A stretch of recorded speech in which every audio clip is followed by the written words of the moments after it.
in April than it is. Like obviously April's hot. Yeah, yeah. Okay, fine. We are now live. Hi, friends. Let me introduce you to my distinguished guest today. Meet Ashna Garodia Gupta and Shruti Gupta, both distinguished authors. Let me tell you a little about my distinguished guest.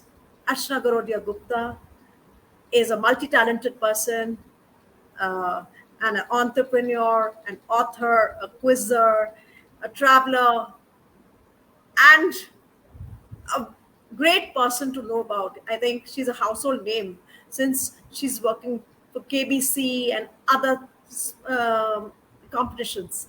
And Shruti, who's been graduating from Cornell University, who has a degree with statistics and engineering, and then went into do her finance, is also an author with her sister, and they both come out with beautiful books on historical fiction for children. Okay, now let me ask you, Archana. One thing has piqued my interest. So when I read your bio that you are a quizzer, how did this happen? Was it from childhood that you were interested in this quizzing? So, in our house, we had a great atmosphere of books and reading and traveling and going to see music, concerts, and theaters. There was a great emphasis on learning. So, Okay. this is something I grew up with, reading a lot and reading just everything in sight. So, I think over time, it evolved that you found you knew a lot of things because of the extensive reading. Then I Hmm. started quizzing in school with class ninth, 10th onwards, and after that I found it was something I enjoyed very much. So we were not very good in school. Even in my first year college, I was in Lady Shri Ram in Delhi University. We used to go for the quizzes, inter college quizzes, in the festivals. It was great fun, but we would mostly never qualify to be on the stage, in the last eight. But we still kept going, and then in the second year we found that sometimes we were on stage, and in the third year we found that sometimes we won, and it's kept on at that. So it's really been, I've been quizzing. Even now I quiz informally with my friends or take part on some online tournaments. So yes, it has been a part of my life for at least 40 years, I can safely say. Wow. You aroused my curiosity because I was a quizzer in school.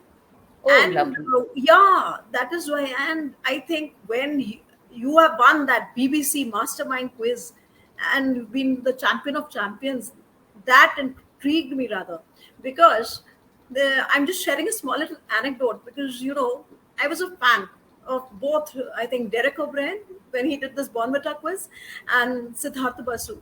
And I always had this in mind, why can't I go for this quiz? So once what happened, I really was impressed. Dinner time would be at 8:45 Sunday, but I wouldn't budge till the time he had this quiz time. I think before Mastermind BBC, there was Yes, quiz I time. took part in two episodes of quiz time, once from LSR and Wow. once from IM Ahmedabad. Okay. I'm an unsung hero because, yes, while I was doing my master's, I definitely tried for this exam. They had this written exam, I think, for quiz time. Uh, and I think I made it just to the top 30 and they just wanted the top 20. Oh, So, yeah, so we missed it. But seeing Siddharth Basu in person with his impeccable English, he really set the ball rolling. yes. And yes, and I think that was something very good. And now, like, you are an expert with KBC, it is just marvelous to see that. You know, then you have this literary career spanning over so many years. Like, you've been coming out with a lot of historical books for children. Isn't it a bit tricky to write for children? Like, children are hardly interested in history. So how did you manage to write historical fiction for children?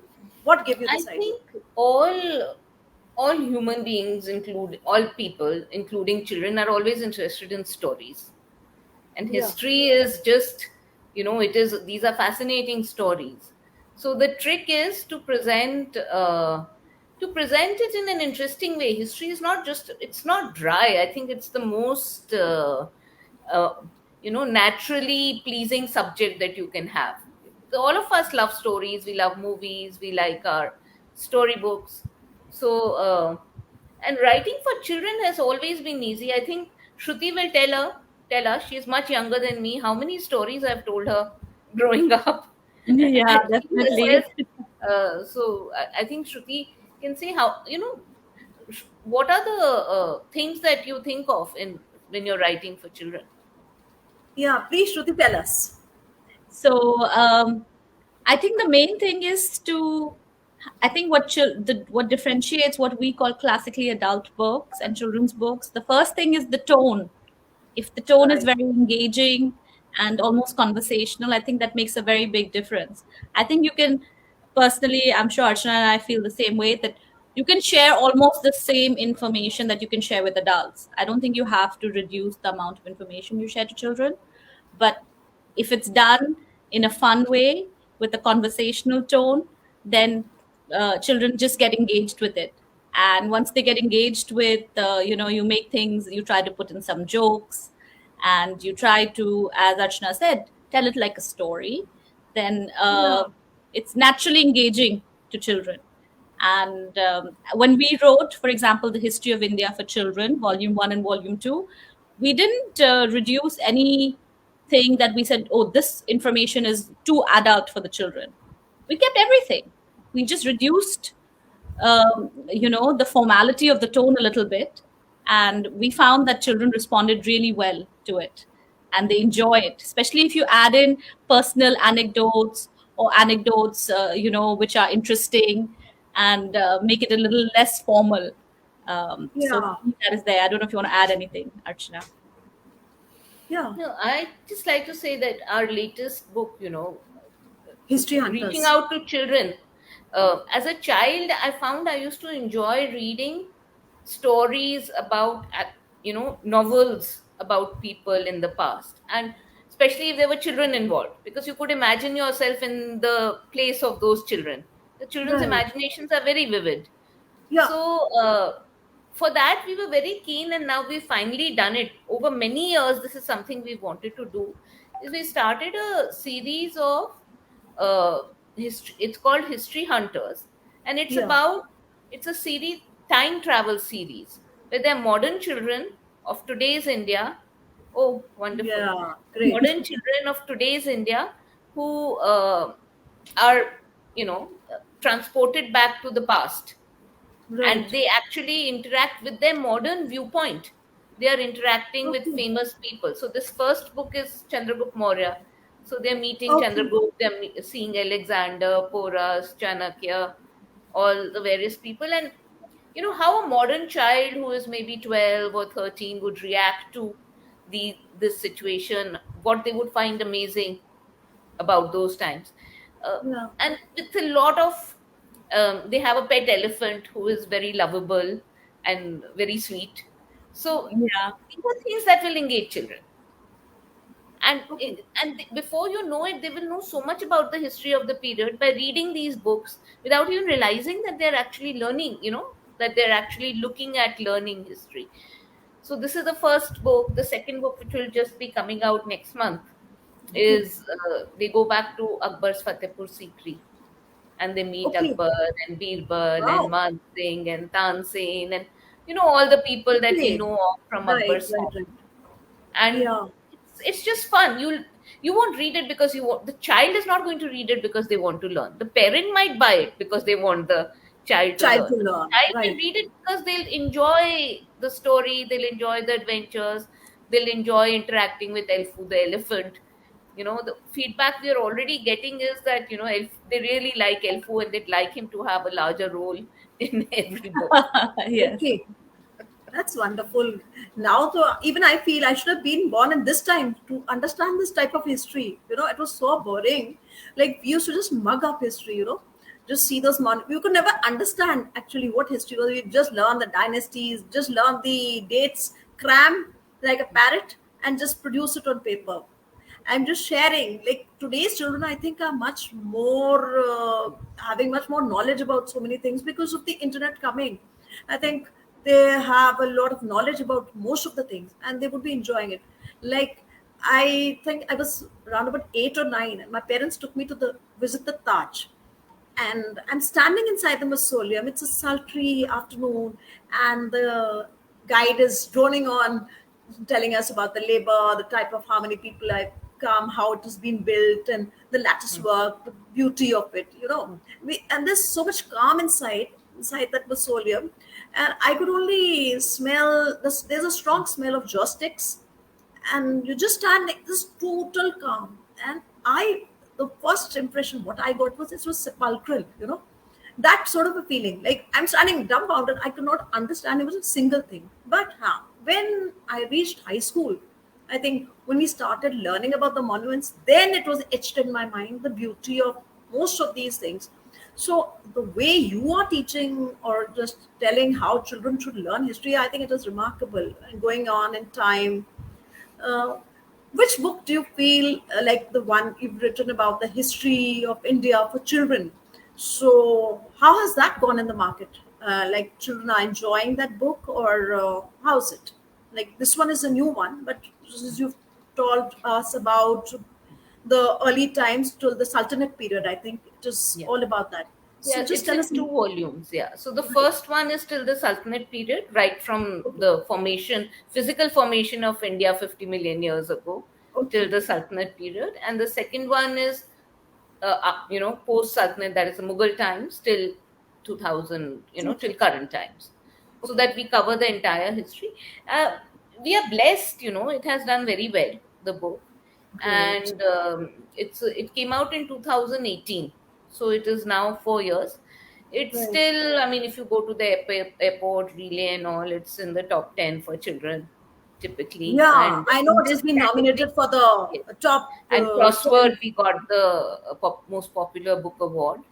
And it's That's still great. available in all the shops. And basically, in this category, in the children's history of India, it is the best selling book. So that is That's very something which, nice. because we worked Huh. very, very, very hard on this book. It took us Very 6 years hard and to very write. long. It was a real And labor of love.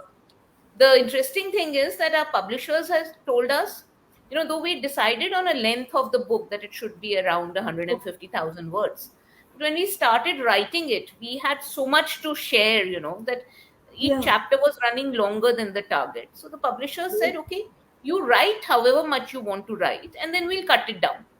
Don't try to restrict yourself that, okay, I need to do 4,000 words only or 5,000. And then by the time we submitted it after 4 years of a lot of research, hundreds and hundreds and hundreds of books, a lot of research, and when we submitted it, it was about 450,000 words. My God. It So exceeded to then, that extent. to that, it was supposed to be 150. We were basically written My, about 4 times. So my. really. So then we sat, and then we had to cut it, and then there was so much that the publishers couldn't really make the choice of what to cut and what to keep. So it Okay. took us basically 2, 3 iterations and 2 years to cut it down. Oh, that's a very So, long and period. it's I mean, finally around 130,000 words. So okay. basically, almost three-fourths of the book is still there with us. All those stories, all that is still with us. There's a lot of material. So we're Because looking forward. history spans over several Yes. years, the dynasties and everything. So So not obviously, only that, as a quizzer and as a very, like we've read and traveled so much, yeah, there were a lot of little stories, incidents, stories about people, foreign travelers, what they said. So there is a lot of things which you will never find in a normal history book, not in this right, kind of right, history right, book. right. So that is one thing. So we put in a lot of these anecdotes. Another thing that we were careful about, which we took great care, is we talked about the women in that period. Then it's Okay. not just about political, but we've talked about what they ate, what they wore, fashion, makeup, so many things, of Yeah, each yeah. period. And we've tried to give an excerpt from some contemporary literature from that period. Suppose you're talking about That's the very book Titanic, interesting. then give That sounds something interesting. from, Bhartrihari or Kalidas. If you're talking about Greeks in India, then a lot of Greek generals actually left.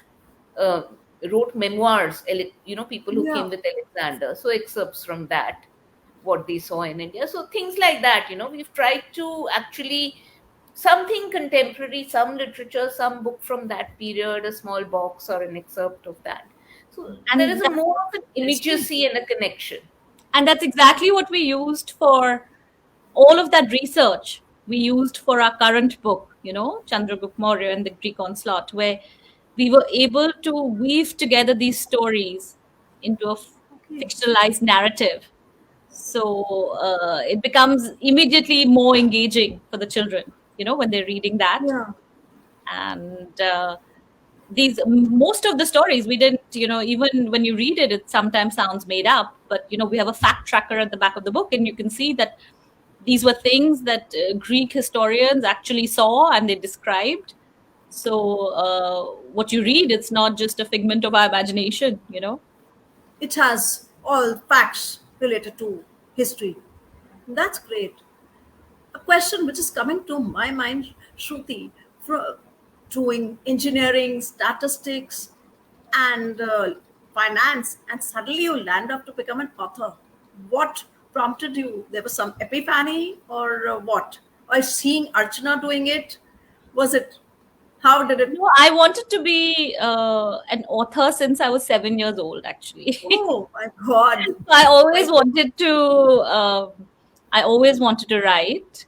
something, and even in school, I was on the editorial board. I was always writing something or the other. Though I never started on any books until the History of India for Children. But I was also quite scientifically and mathematically inclined. So Oh. I went with the engineering degree, and I was working in finance.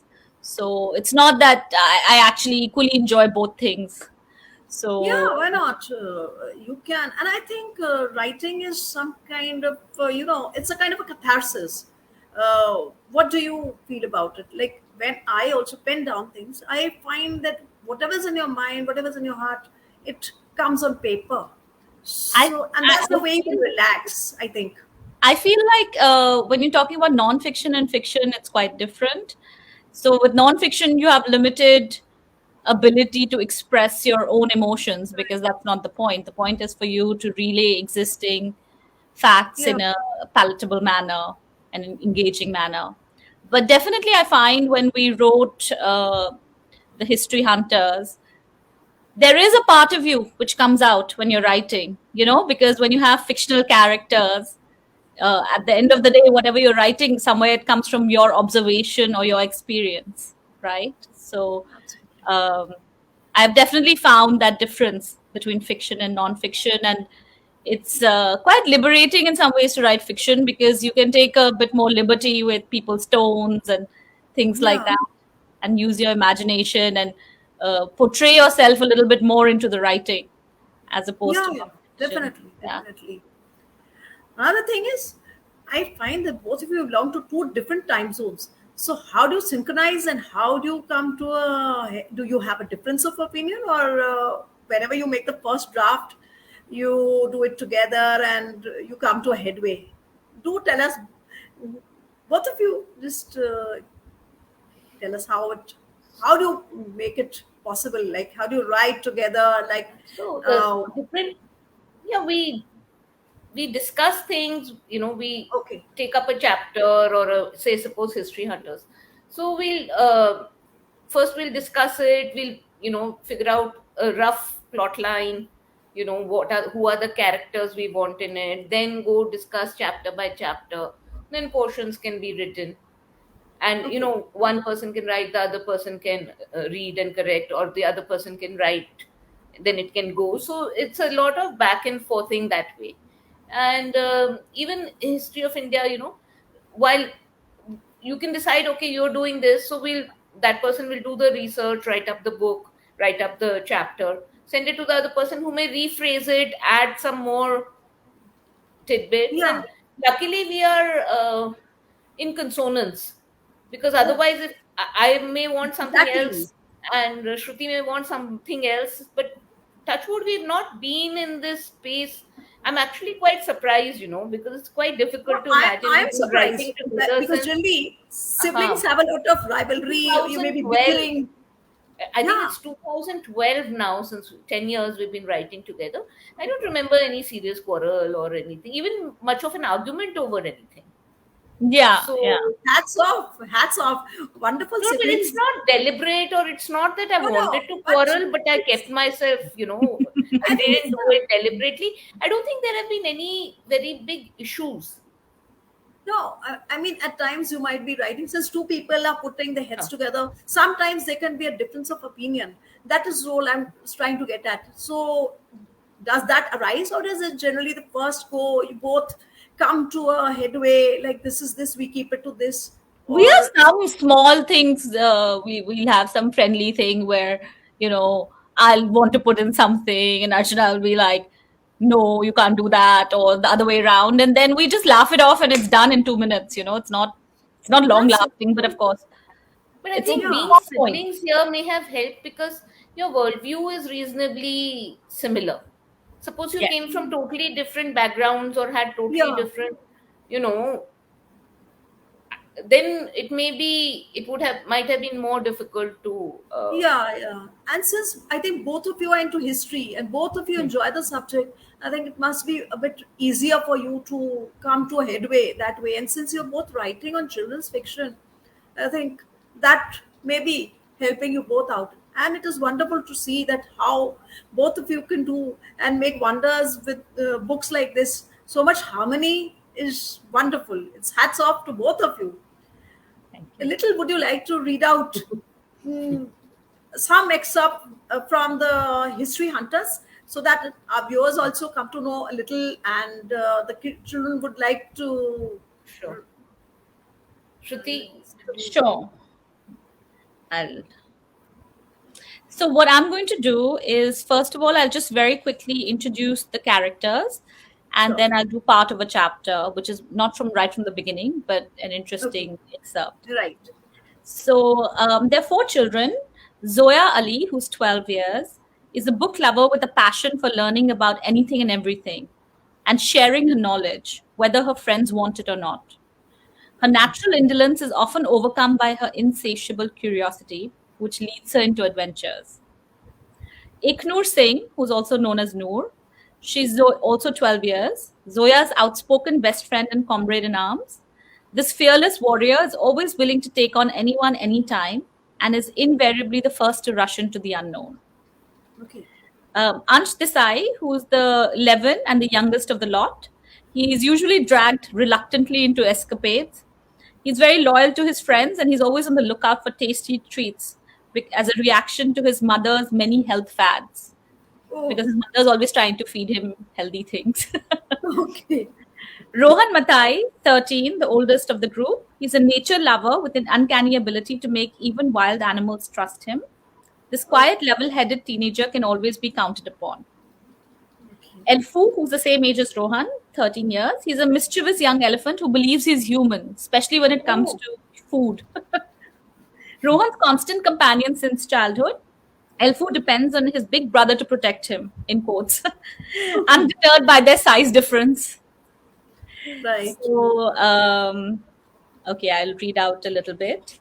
So, basically, the background to this is these four children, they live together on a resort, and they are having a picnic somewhere, and something happens, and there's a full buzzing, and suddenly everything is spinning around them. Okay. Okay. The children slowly opened their eyes. Ansh said faintly, "It's light now." As they looked around, they realized they were no longer inside the dark cave. In fact, they were someplace they had never been before, a vast, muddy, open field next to a wide, flowing river. The stench was indescribable. As they looked around in shock, they saw crowds and crowds of men everywhere. Rohan exclaimed, "Look, they're all dressed up for a play." He pointed to the many men lying on the ground, groaning theatrically, with fake blood smeared across their faces and bodies. Others seemed to be playing dead. Zoya said, "Hey, look up ahead. Those guys are in skirts. They kind of look like ancient Romans, but She pointed a little distance away to where two groups of men stood before a small stage to which finishing touches were being put hastily. The first group was wearing skirts with boots, some sort of stiff leather shirts, and helmets. They were holding the longest spears Zoya had ever seen, almost 20 feet in length, nearly 4 times her height. The other group looked sad and frightened, yet as though they were trying to keep their chins up. They were Indians wearing tightly wound knee-length dhotis, cotton tunics, and leather straps crisscrossing their chests, leather belts around their waists, and strange-looking turbans with large knots that rested just above their foreheads. Their shields, spears, swords, bows, and arrows were stacked up in a big pile close by. Eknur whispered, "This is surreal. Are we on a movie set?" A short man in a military skirt costume strode onto the stage. He started speaking loudly. The language sounded alien to the children, but they realized they could understand it, although it felt like it was coming from a distance. Then suddenly, Ansh let out a screech. "Guys, look at yourselves! Our clothes have changed." Everyone looked down and noted incredulously that they too were dressed like the Indian group, in dhotis and tunics, with leather straps across their chests. Rohan felt something tight around his head. He put his hand up to check and was shocked to find a little too snug turban. Looking down, he saw they all had strappy sandals on their feet and small cloth pouches hanging off their sides. Zoya drifted into a trance. She scrabbled through her pouch and sighed with relief as she pulled out her phone from it. "Thank heaven," she muttered. "Oh, there's no signal," she said next, followed by, "Oof, thank God I persuaded Ami to subscribe to the Children's History app for offline access." She started typing furiously. Finally, she turned around to look at the others. Taking a deep breath, she held up the phone to them. "Guys, I don't know how to say this, but I think we are." She looked like she was going to have a fit. "What is it, Zoya?" asked Rohan kindly. "You can tell us." "I think we're actually in the past, and that is Alexander the Great in front of us." The words rushed out all jumbled. Zoya could not believe how absurd she sounded. "What rubbish!" burst out Ansh. "How can we be?" He caught sight of Zoya's phone. He saw a painting labeled "Artist's Interpretation of Indian King Porus and Alexander the Great Meeting After the Battle of Hydaspes in 326 BC. Wow.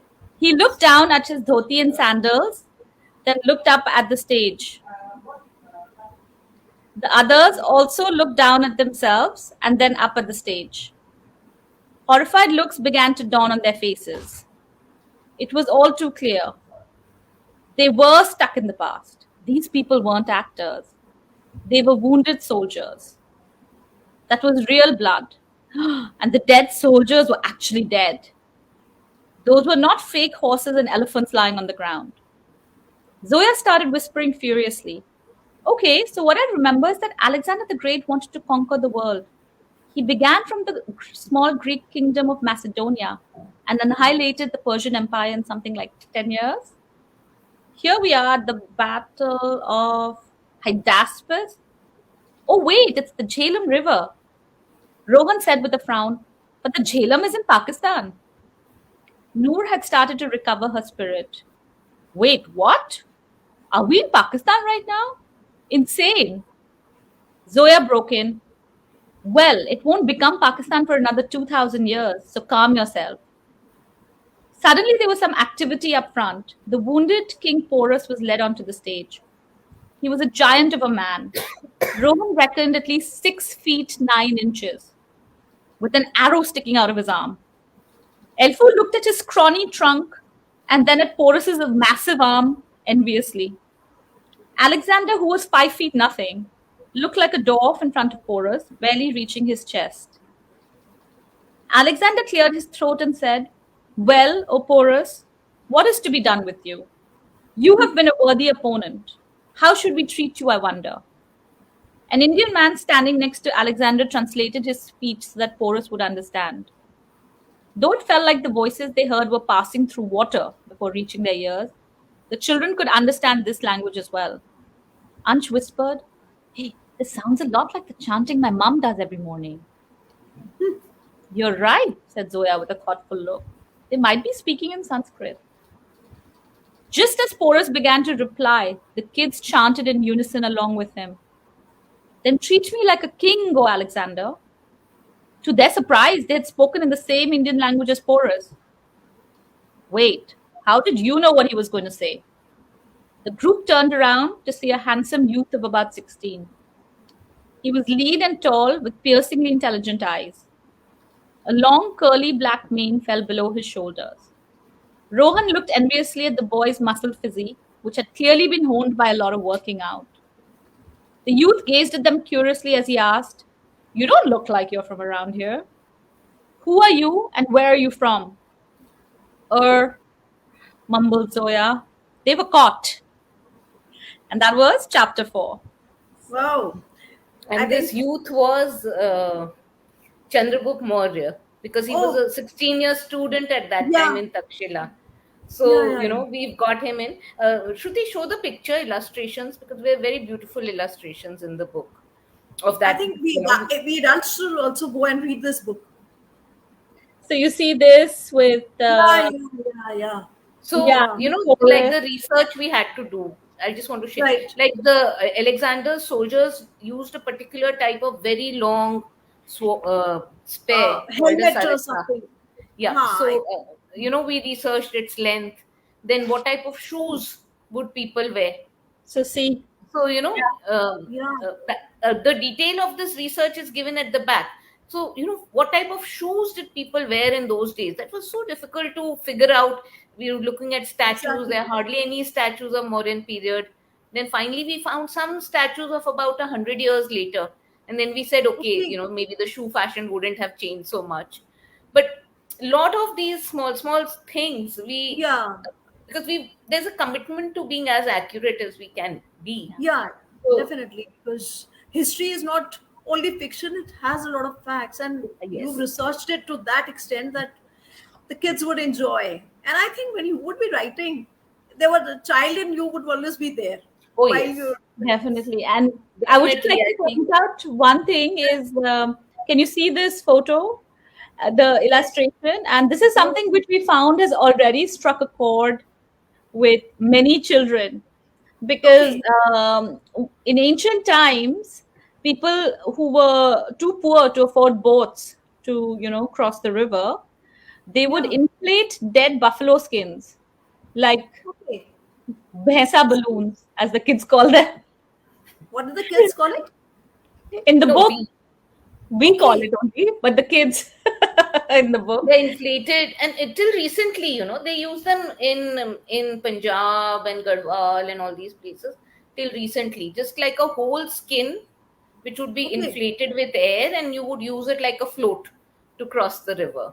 How you have those floats in the swimming pool, a bit Yeah. like, I yeah. mean, they've been doing it now for a lot of places like which were flooded. I think they had these kind of Yes. floats. So I think this kind of a thing So would these were be So I also. ancient don't know. floats. Yeah, Exactly. these are So I ancient think that is floats. one thing. The other thing which which I have at least written about is about women and women rulers, because that Yes, is yes. I something was coming that to we that. forget when we write about history. It seems to be only his story and never her story, but her Right. story is also very much part of the world. Yes. So I've written this book, The Women Who Ruled India, which Right. are short biographies of 20 women rulers. So, when my publishers asked me to do this book, um, I made a checklist, because, let me, Right. we can at the max do 20. And my first list was almost 100 rulers.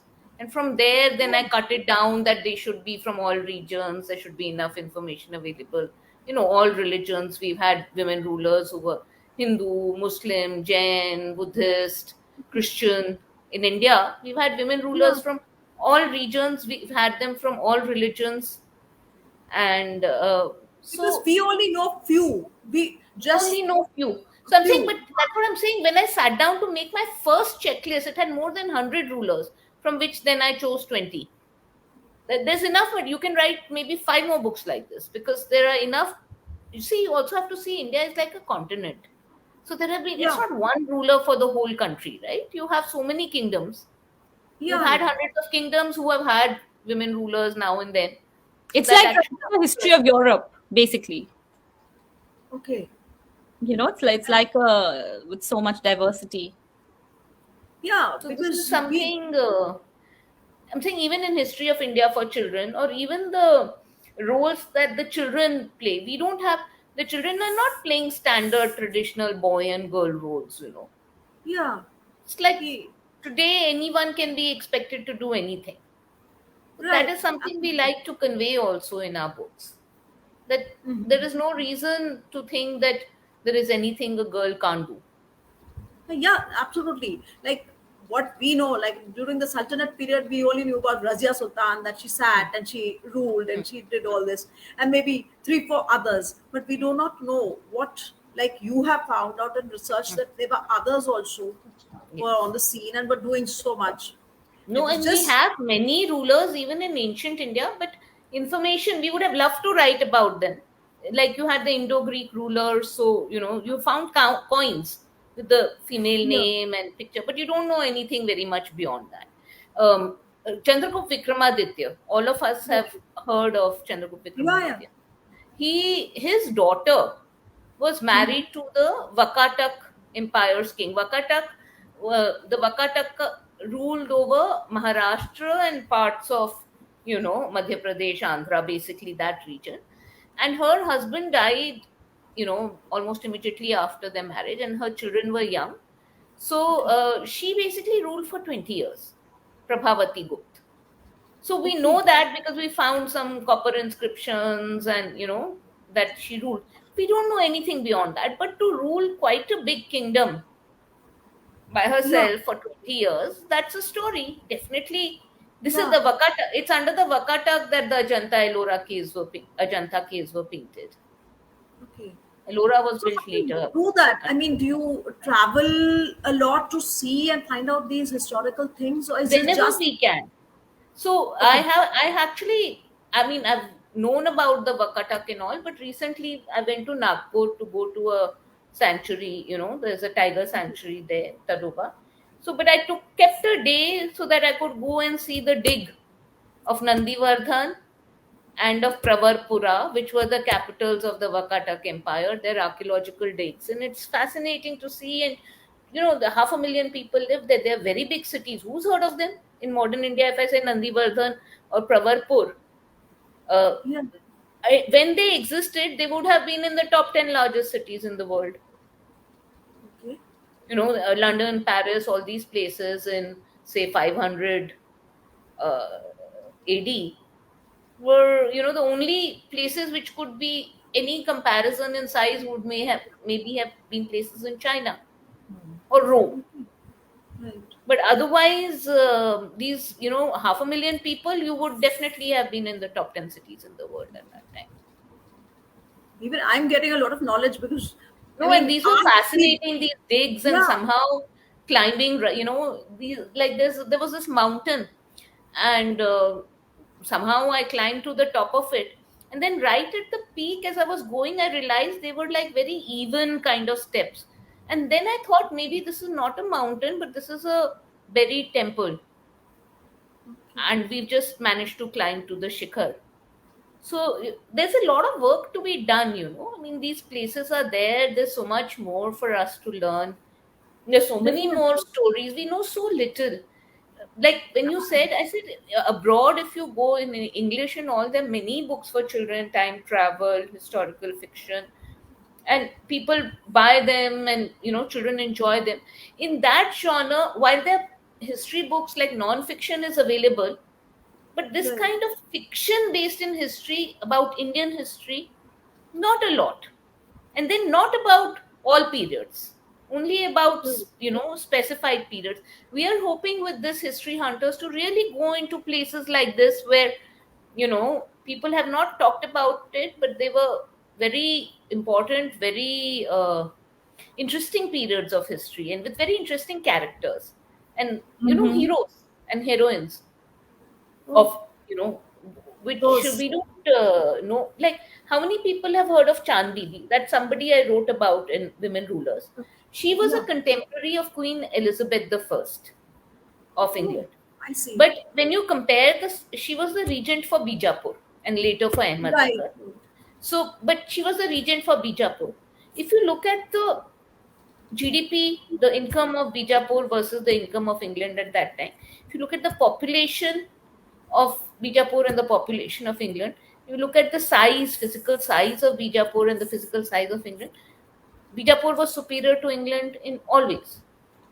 But who has, how many people know about Chand Bibi and the fact that she was as important a ruler as Queen Elizabeth of England? So these are things which we would really like children of India and anybody to know and Definitely. share So, like about your her. books have come out. I mean, I just wanted to ask: is it more prevalent in the Indian market, or is it abroad that people are buying these books? Or what kind of response have you got from both the markets, like abroad, global market or the Indian market?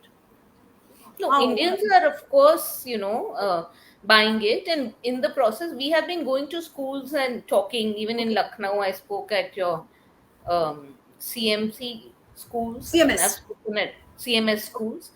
Yeah, And so the children, because we are interacting directly, I think Shruti and I together may have given almost 50 to 100 school talks in the last, I see. since the book has come out. So Okay, India, it's doing very well. A lot of schools have put it in their recommended reading or additional reading, like Vasant Valley, Bombay International. Very good schools have okay. put it in their reading. Abroad also, the Indians who live abroad have, of course, they Exactly. like That is, because they I want to was coming introduce to their that. The children. Indian diaspora But is in the more. diaspora, of course, is reading it. But interestingly, for example, um, because India is an important country and its history is part of world history. If If you want to Mhm. understand what is world history, uh, it's the combination of the history of all the various countries in the world. Yeah, And India has always been, 20% of the world's population. So you can say 20% of world history is Indian history. world history, right, right. So even in Boston, for example, we know there's a class 8. They use the book to learn about the Indian partition. And And we've managed to give a few talks even in international schools abroad. For example, last year, where you didn't really have diaspora children, they were in Okay. Paris at the international school. I gave a 1 hour talk about, and obviously we tailored it a bit, but they were really fascinated. So we told a story about how long of a history, intertwined history, France and India have had, which they didn't know about, and they were really, for example, there's this one person in Bhopal who considers himself to be the lost king of France, and there's a whole story behind it. So they really lapped it up, and they were very interested. And we definitely getting the conversation going with the diaspora people. I think are naturally interested, Yes, they and want to others be as connected to well. the They roots. find it interesting because India has been part of the world stage and been trading with people and interacting with cultures of all sorts since Harappan times. So when they find out these ancient links, everyone gets very interested as well. Yeah, yeah, definitely. Everybody wants to stay connected to the roots. It seems Hmm. like parents are trying that the children should imbibe the history should be with them. I mean, they cannot be away from Indian history, right? So, what is the near future? What are your plans? What more is going to come out? Which books are you bringing out? so, firstly, of course, we have a series of History Hunters. So, the next 3, 4 books will Okay, come out in the next few okay, months.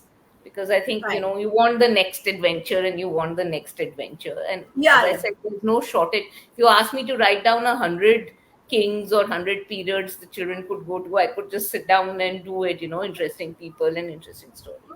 We're working on a book, maybe for slightly older audiences, general Okay, books on history as well. Okay. and we have other things go on, lot of things in the Right. pipeline. So, Right. Because for adults also, you must be doing something, big research to make it interesting, because few people are interested in history. I mean, you don't find very many people also. So how would you make that book interesting? Like for adults, what exactly are I'd you? like to share here in like one of the stories which we've included. Sure. Sure. Sure. Now, the Greeks and the Romans used to trade with us in 2000 years ago, uh, Right. in Roman times or in the time of Cleopatra or before that.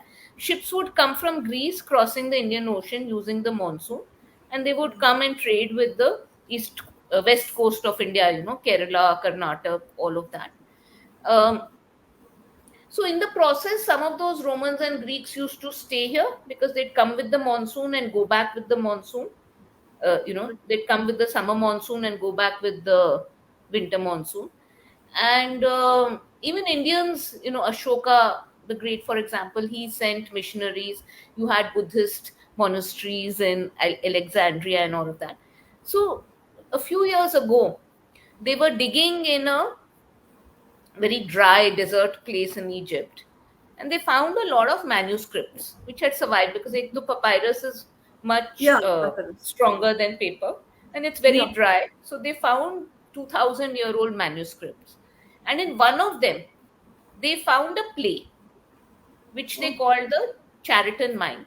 That play was the spoof of a very famous Greek play called Iphigenia in Taurus. In that, they're showing there's some Greek sailors.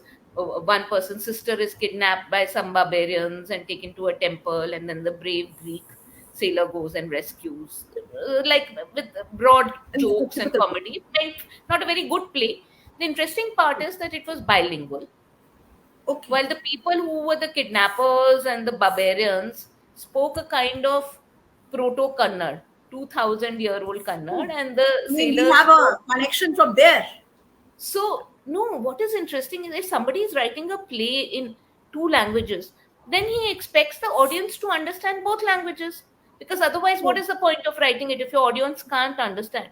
So, there were enough people to watch that a play which was written okay. in Greek plus Kannada, In and there were Egypt. enough at that time. And when you see that, obviously in that the Greeks are the heroes and the Indians are the jokers, so it was meant for a Okay. Greek audience. Okay. So I'm saying that much connection we had that time, that you had this bunch of Greek people in Egypt who were watching this play, who understood that Kannada. Okay. And something, these kind of tidbits, very very interesting stories, so we want an adult also who is reading that book, one of course to get a comprehensive picture of what was happening, but also there should be a surprise factor. Right. And Right. see, I didn't know that, and this is so interesting, you want that reaction on every page. Yeah, So because just now what you have told, I think uh, we do not even have the idea that we are so well connected. Our history has roots all over the globe. I yes, mean, it's remarkable even in to the remains of Pompeii, a lot of us have heard yeah about Pompeii, the city which was destroyed by the volcano. destroy. In the remains of Pompeii, they found a little ivory statuette of Lakshmi.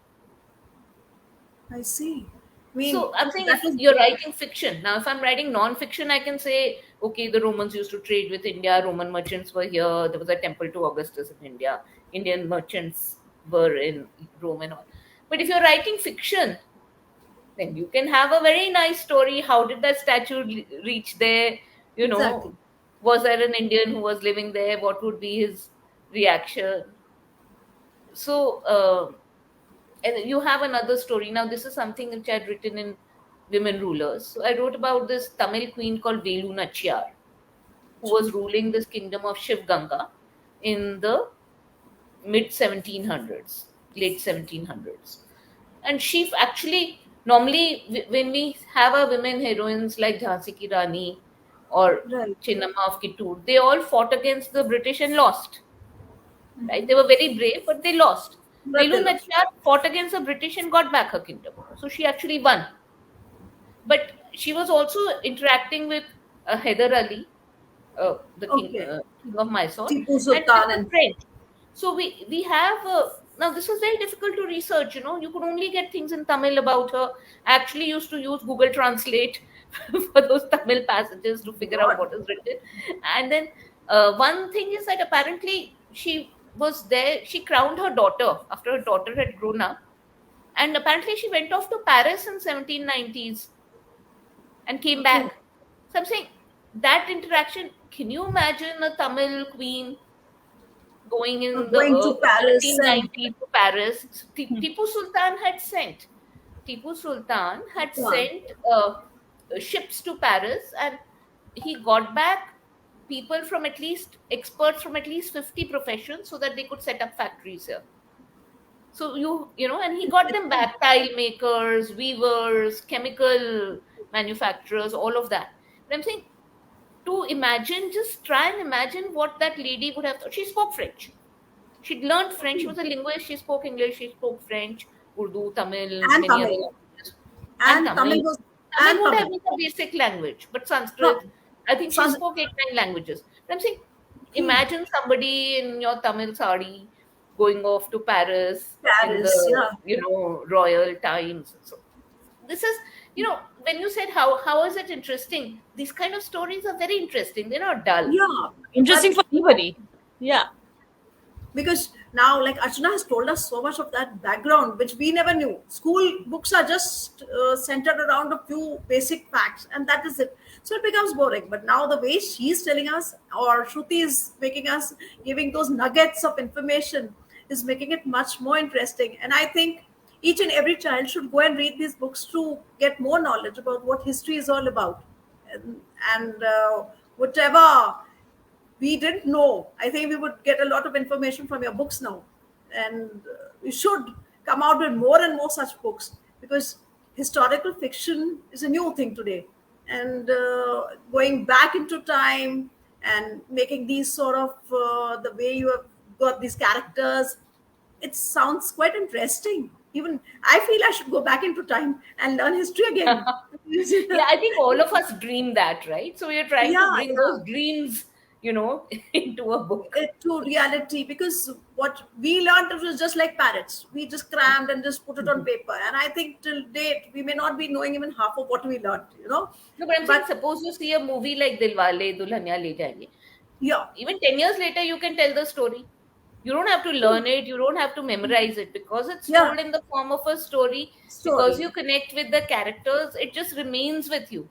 So it's, even retention is far better if things are told Exactly. as a story. I think just, and since you have even put in images, pictures, put in the anecdotes, it makes it much more interesting for a child to learn these things that way, which is like you have done in depth research, I should say, because I have learned so many things while you spoke about so many queens, so many things, like Shruti telling us so much about this book, the excerpt.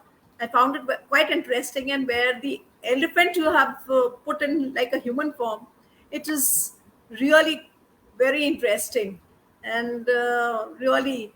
But since now the time is coming to an end with this interesting show, we would have loved to carry it on, but I have to wind up the show.